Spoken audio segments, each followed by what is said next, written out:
இலங்கை தீர்மானம் விவகாரத்தில் மத்திய அரசுக்கு காலக்கெடு எதுவும் விதிக்கவில்லை என்று திமுக தலைவர் கருணாநிதி விளக்கம் அளித்துள்ளார்.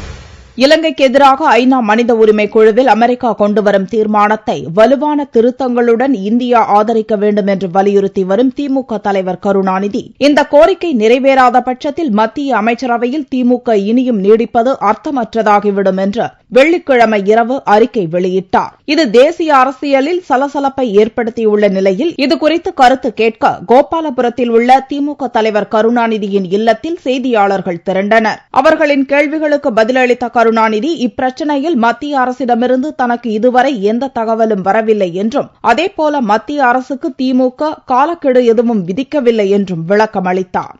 அமெரிக்கா கொண்டு வருகிற தீர்மானத்தில் தேவையான திருத்தங்கள் அந்த திருத்தங்களை செய்வதற்கு மத்திய அரசு முயற்சிகள் மேற்கொள்ள வேண்டும். மத்திய அரசு கிட்ட இருந்து ஏதாவது தகவல் வர காலக்கெடு ஏதாச்சும் நிர்ணயிச்சிருக்கீங்களா? காலக்கெடு என்பது மத்திய அரசு தருகின்ற பதில்தான், அதுக்கு இடையே உள்ளதால் காலம். ஏதாவது தகவல் வந்திருக்கா? அவங்க அந்த அறிக்கைக்கு ஏதாவது ரியாக்ஷன் கொடுத்திருக்காங்களா?